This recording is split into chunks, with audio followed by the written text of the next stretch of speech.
Muy buenas noches.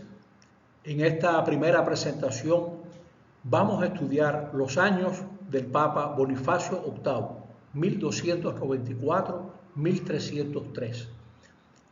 Este es el hombre a quien Celestino V, recordarán a Celestino V, el Papa Angélico, le pidió a este hombre: prepárame una renuncia para yo dejar de ser papa, porque él reconocía humildemente que no tenía las cualidades para ser papa. Pues ese canonista que le preparó la renuncia va a ser electo papa con el nombre de Bonifacio VIII y va a estar enfrentado a un rey muy celoso de su autoridad, Felipe IV, rey de Francia.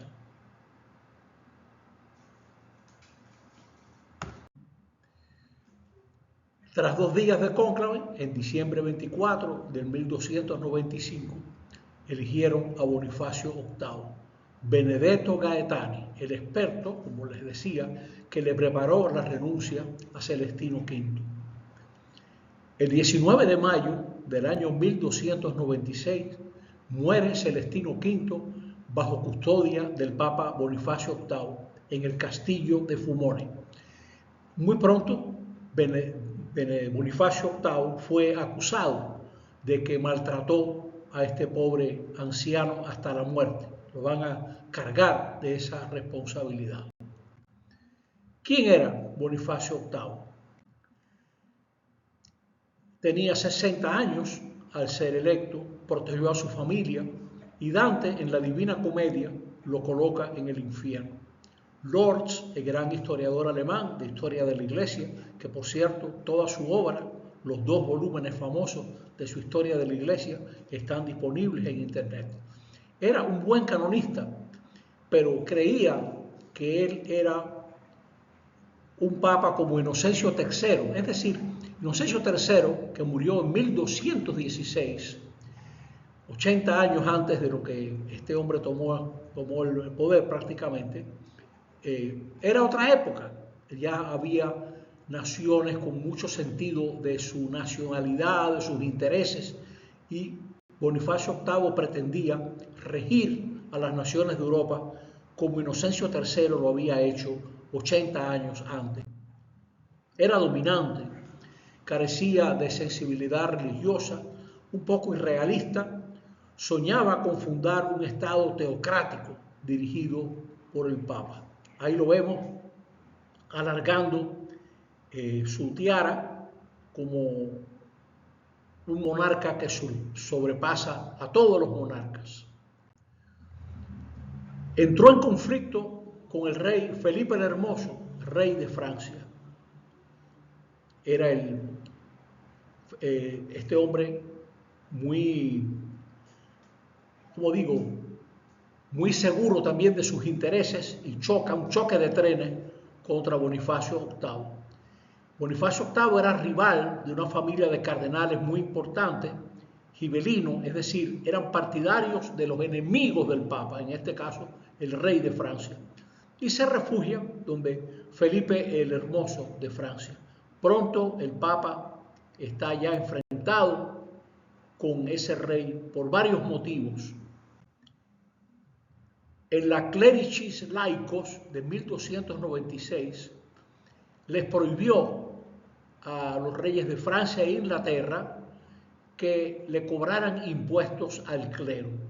Ambos ya estaban como preparándose para un gran enfrentamiento y el rey de Francia estuvo obligado a firmar un armisticio con el rey de Inglaterra y el imperio alemán bajo amenaza de excomunión. Pero el rey de Francia le responde al Papa: usted me prohíbe cobrarle impuestos al clero, pues yo prohíbo que no salga aquí ninguna contribución para Roma. Y esto, por supuesto, le creaba un gran problema al Papa, porque Francia era una gran contribuyente al tesoro papal.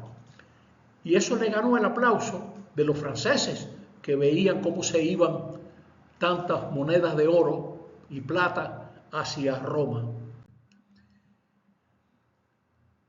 El Papa también estaba enfrentado con los franciscanos espirituales y el rey de Francia, la familia Colonna, los franciscanos espirituales, le acusan al Papa de haber asesinado a Celestino V, que era un gran protector de estos franciscanos radicales, como Celestino V. Había sido un monje que vivía en una cueva en las montañas, los Abruzzi, unas montañas de Italia, pues él apoyaba también a los franciscanos espirituales. Entonces todos ellos sostenían, la iglesia se ha dañado por tener tantas prioridades. Y ahí vemos el Papa envuelto en una lucha ideológica contra el rey de Francia. Los teólogos que apoyaban al rey Felipe, el rey de Francia, decían: el rey de Francia es señor absoluto en los asuntos temporales.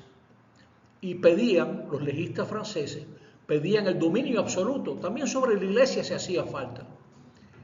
El Papa se vio apurado, poco dinero, enemigos franceses poderosos, enemigos Colonna, enemigos los franciscanos espirituales, que trata de reconciliarse con el rey de Francia, canonizando a su abuelo, a Luis IX, rey de Francia, que organizó cruzadas, era un hombre muy piadoso. Este es el hombre que dicen que encontró la corona de espinas, y eso hace que haya una tregua entre el rey francés y el Papa. También en 1300, donde la gente temía mucho que el mundo se acabara, etc., había que ponerse en buenas con el Señor, él declaró un año santo, y eso le reportó grandes entradas al tesoro del Papa. Pero en el 1301, el rey de Francia pretendió juzgar al obispo de Pamiers. Y entonces, el 5 de diciembre de 1301, el Papa Bonifacio VIII se pronuncia con un documento: ausculta, fili, escucha, hijo, ninguna potestad secular puede juzgar o detener a ningún eclesiástico. Y ahí arranca una nueva lucha en la que el Papa invita por una bula al rey de Francia: venga a Roma a explicarse, y el rey quema la bula papal. Para ganar todavía más apoyo de Francia y más rechazo del Papa, él falsifica la bula y la presenta en unos términos muy insultantes para la nobleza y la nación francesa. Y por supuesto, la asamblea de los grandes señores de Francia apoya al rey de Francia contra el Papa, cuya posición se ha presentado en términos muy negativos. El Papa responde con uno de los documentos de la Iglesia más famosos, la bula Unam Sanctam, una y santa, publicada en noviembre de 1302. En la bula se afirma que es necesaria para la salvación eterna que toda criatura se someta a la autoridad del romano pontífice. Y el rey sabe que lo van a excomulgar, que cuando se acerque la Navidad del 1303, lo van a excomulgar. Aquí se repetía la historia de esos enfrentamientos, ¿no?, entre Gregorio VII y Enrique IV de Alemania, o también el Papa Alejandro III y Federico Barbarroja, etc. Son enfrentamientos que ya se han dado: el enfrentamiento contra Federico II Hohenstaufen, un nuevo enfrentamiento entre Papa y rey. Decía el Papa: Dios ha dado a la Iglesia dos espadas, una espiritual que lleva ella misma y otra terrena que entrega al poder estatal, el cual solamente puede usarla al servicio y por orden de la jerarquía. Es decir, el verdadero poder estaba en el papado, según el Papa. Y el poder que tiene el rey es porque el Papa lo ha delegado y se lo puede quitar cuando quiera.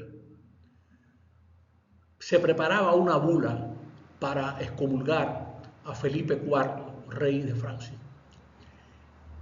En la víspera de la excomunión, el Papa es sitiado y secuestrado en septiembre de 1303. Es decir, un grupo de mercenarios franceses van a buscar al Papa a Anagni, una especie de Mission Impossible, a secuestrar al Papa para que no pueda emitir la bula y llevarlo preso a Francia para juzgarlo. Todo ese grupo estaba bajo el mando de Guillermo de Nogaret. Bueno, al Papa lo secuestran, pero cuando pretenden llevárselo, la población de Anagni reconoce al Papa y entonces, aunque hubo una actitud ambigua al principio, los ciudadanos de esa ciudad pelean a favor del Papa y lo liberan los italianos. Pero el Papa ha sido tan sacudido psicológica y materialmente por todo lo que pasó que a las pocas semanas se muere en octubre del 1303. O sea que tenemos que los franceses han tratado de secuestrar al Papa y casi se lo llevan preso y ahora el Papa se muere. ¿Quién va a suceder a Bonifacio VIII? ¿Un Papa que continúe su línea de enfrentamiento contra Francia o un Papa que sea pro-francés? Eligen a Benedicto XI, que va a gobernar prácticamente un año. Era dominico, no tenía particular animosidad contra Francia y estuvo valientemente junto al Papa cuando lo iban a secuestrar. Él estaba ahí, pero quería la paz con Francia. ¿Qué va a suceder ahora? Claramente, el Papa no va a poder residir en Italia, donde todo lo que no sea lo que planteó Bonifacio VIII va a ser mal visto y se sabe que el rey de Francia está dispuesto a lo que sea con tal de no lo excomulguen. Eso es lo que vamos a ver en el siguiente capítulo.